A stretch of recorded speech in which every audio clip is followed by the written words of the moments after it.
Hi, this is Lisa and welcome to my channel. Today we're going to work on the bridle and halter section. And see, just to the point where before we put on the decorations. This is where we're going to work to today.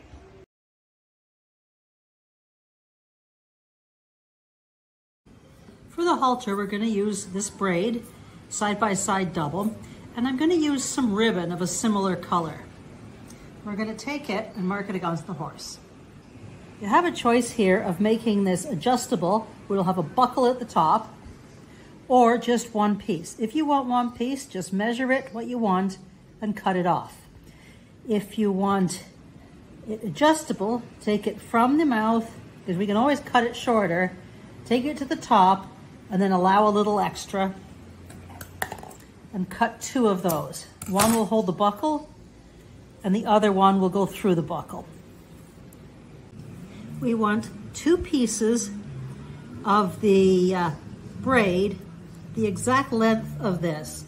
And of course, we're going to have to apply a little fray check there before cutting. I'm going to do that. So for two pieces on this piece and two pieces on that piece, or if you're just using an unadjustable, you'll just need one that goes all the way around. Now, as I'm gluing these down, I don't need to wait for the fray check to dry. What I'm going to do is apply glue and then put these on side by side, covering the ribbon completely. And make sure you keep it flat with no twists. Now I have the glue on and I'm just making sure the ribbon is not sticking out while it's still damp enough to fix. Pieces are flat, they're side by side. To make this adjustable, put one of these through a buckle. And it's going to have to be big enough to allow another one to go through once this is attached. As this is thick, we will only put this through once. After that, it'll be adjustable, but it will not be removable. So I'm going to glue this piece down, making sure everything is kept within and not sticking out. I put a little point on the other side, and I'm going to put that through the buckle so that it becomes one piece.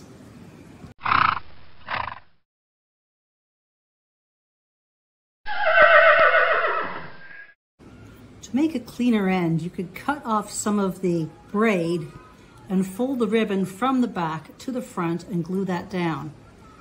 And that'll help thread through the buckle and keep it neater.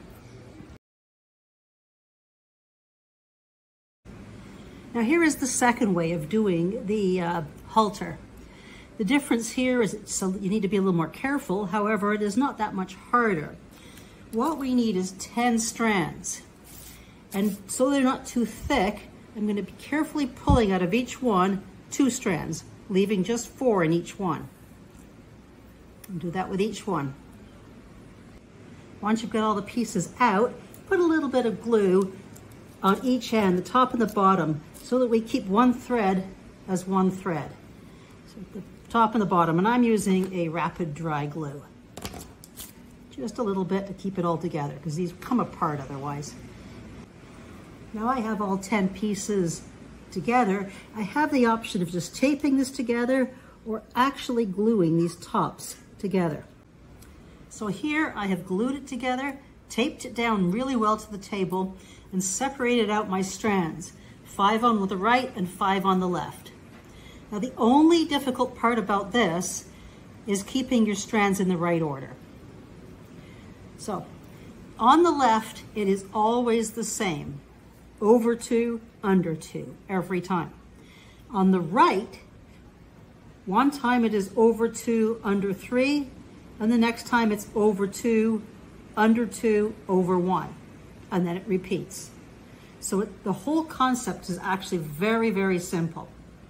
So we start with the left. We go over 2 and under 2.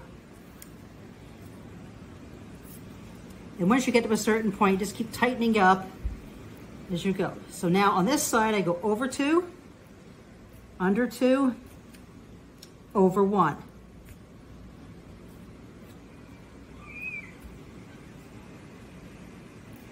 Back to the left, over 2, under 2.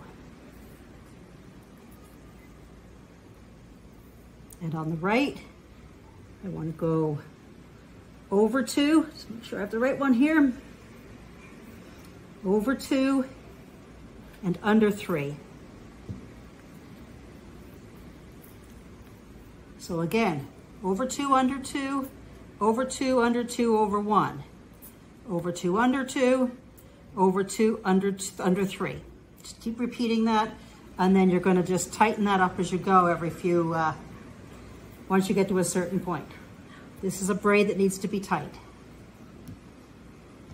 To keep myself sane, if I do 1, under 1 it's that, is under 3 it's that. And I'm just removing this around so I can remember, because I often get distracted. Now here is that braid once it is done. Now if we look at the first braid, how it falls versus the second one. This one is much more fabricy. And this one would work better without the buckle because it gets a little pointy up here.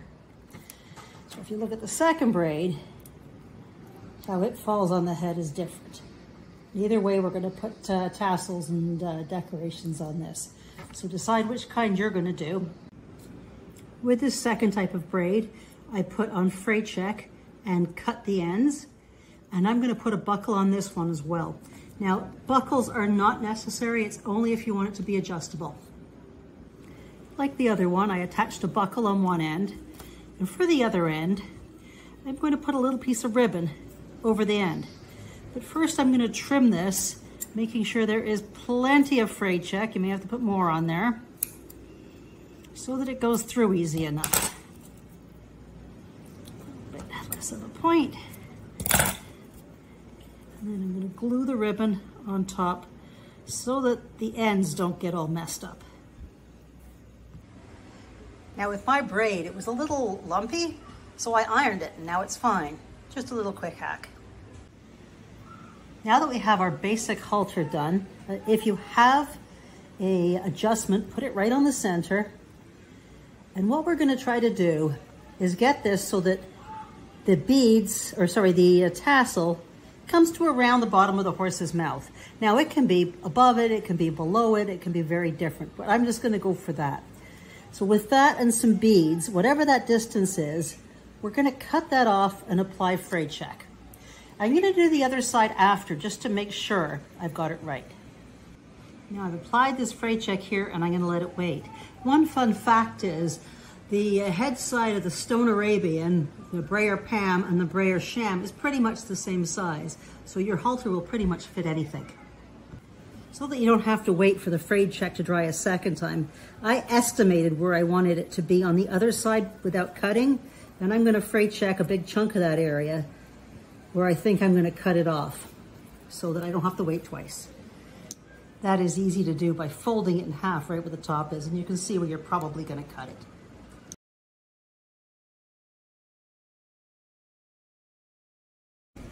While that dries properly, I'm going to work on the noseband. And yeah, that. So you can just tie them to a ring on the back, but RioRondo has these nice little triple and doubles, and that's what I'm going to use. Also for chain, this is beautiful and thin, but it is too thin to put in the decorations. So I have two here. If you want it just a good size, I'm going to take the middle one because that gives me enough room to put on my decorations, yet it's thin enough for the model. For the nose drops, you can use shark's teeth or little coins, and they both have tiny little holes. For mine, I'm going to use these little coins, and I'm going to need about 12 of those. And for the centerpiece, I think I'm going to use that with a bead on it. You can buy all of this stuff, including the chain, at RioRondo. Well, RioRondo sells these tiny little jump rings, or you can make your own. Before you make your jump rings, make sure the wire does go through the bead or your decoration. To make your own, take some wire. I have some 0.5 millimeter wire from a jewelry store. And then take that and wrap it around a needle. This is a needle of the size that I wanted. You just wrap as many as you want. Slide it off the needle. And then with nippers, I have some sharp side nippers here. I'm just going to cut them.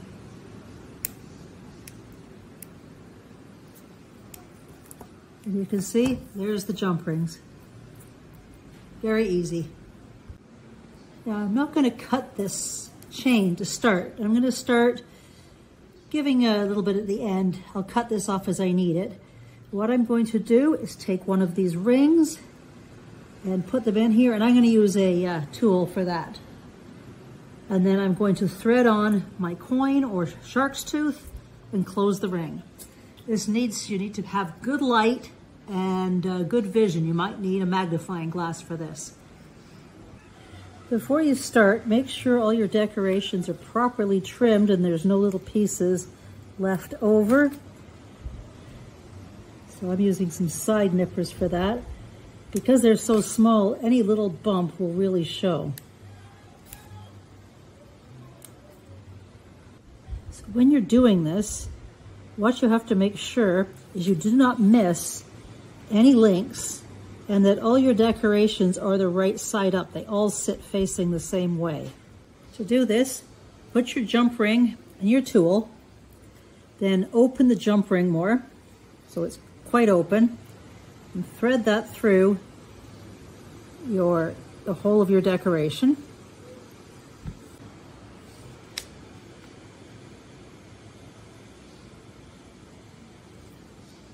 Once that's on, making sure it's going to be in the same direction as your next one, and you're not going to skip any holes. You're going to put that through the next piece, next ring, and tighten that.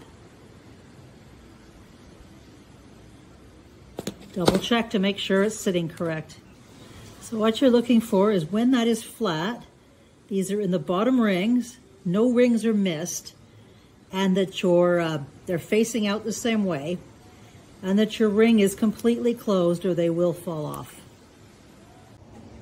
I found this cute little piece which has 3 holes, so I'm going to put 3 little coins on that and put that in the middle of the nose piece.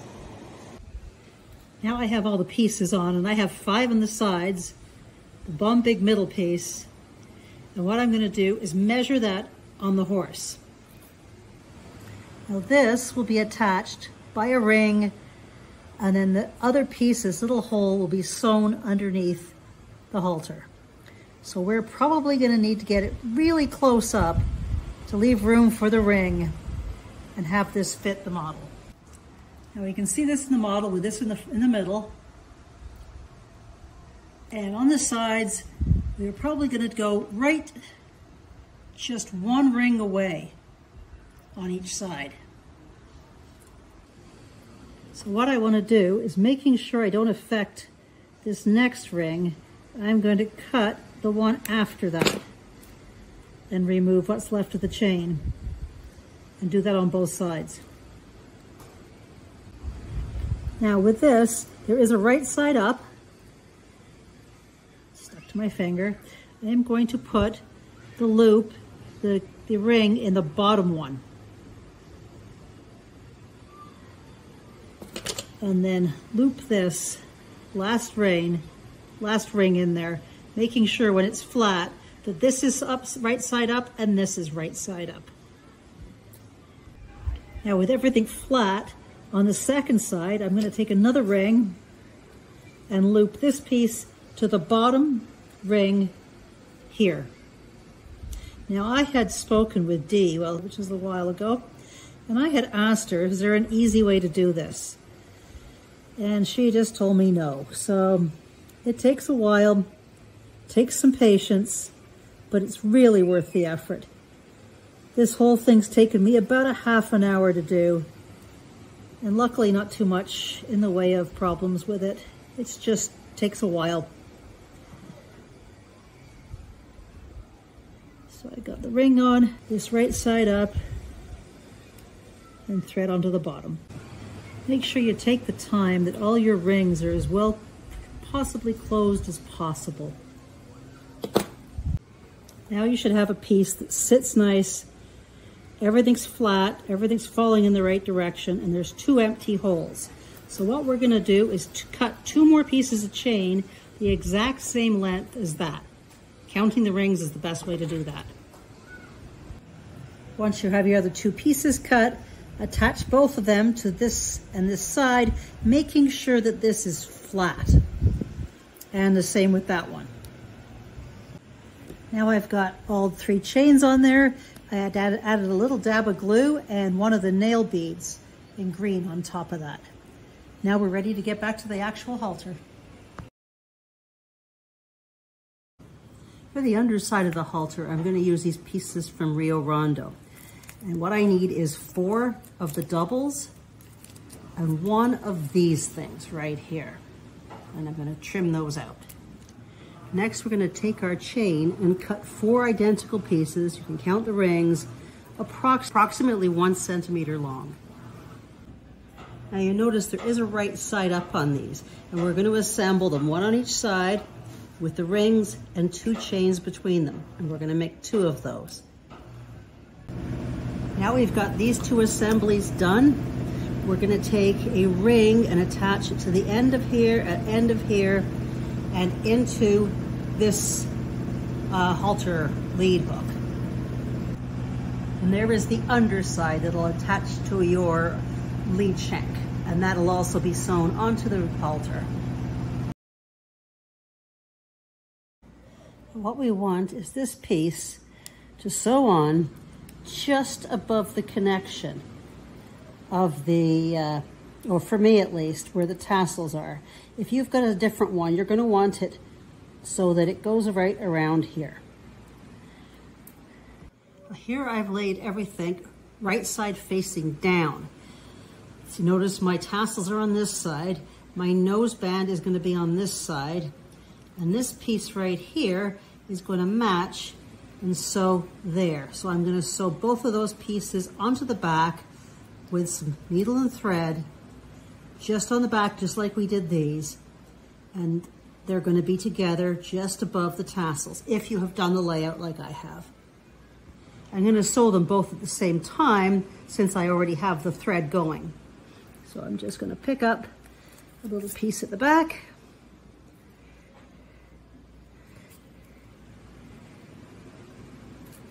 And make sure it's firm first, not catching in any tassels, which I do a lot. And then carefully pick up one of the pieces. So I'm just going to put a couple of stitches in there through that hole.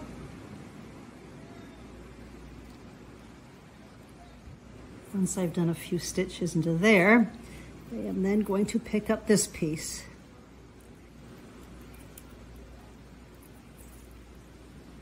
Put a few stitches into there, tie your knot as usual, and then dab a little bit of glue on the thread. Now that's what it looks like after the first side is done. Now for the other side, we're going to make sure this stays straight, and we're going to do the same for the front and the underneath section, keeping everything straight. Again with a needle and thread. Tie it off, glue it.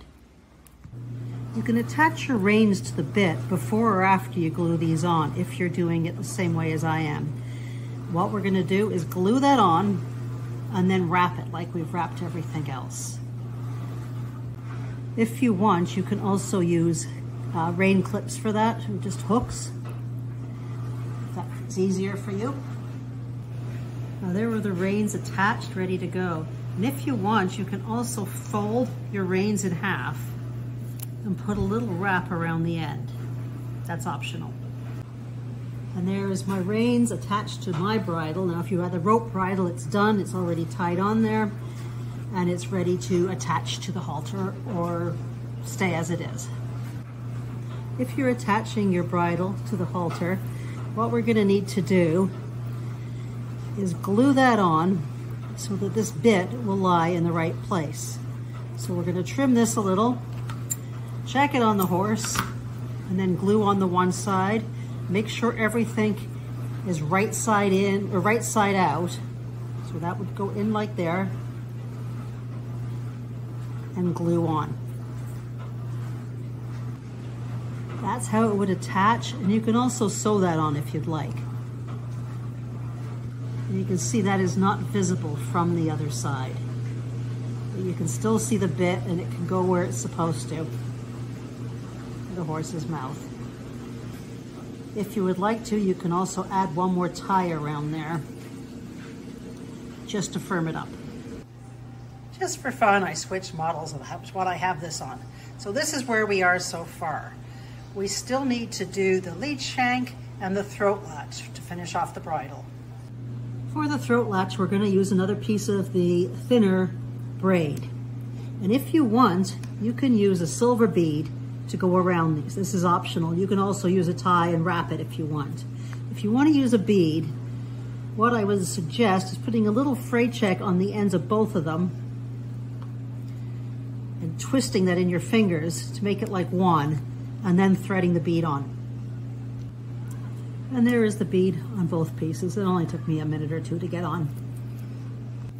Now I have a piece of braid just left over from something else, and I'm going to put that in the middle, fold it in half. Then taking that, facing the back, I'm going to stitch that on. So I've got my folded piece, and I need to stitch that on. Cut off the extra, and then put some glue on underneath to keep it neat.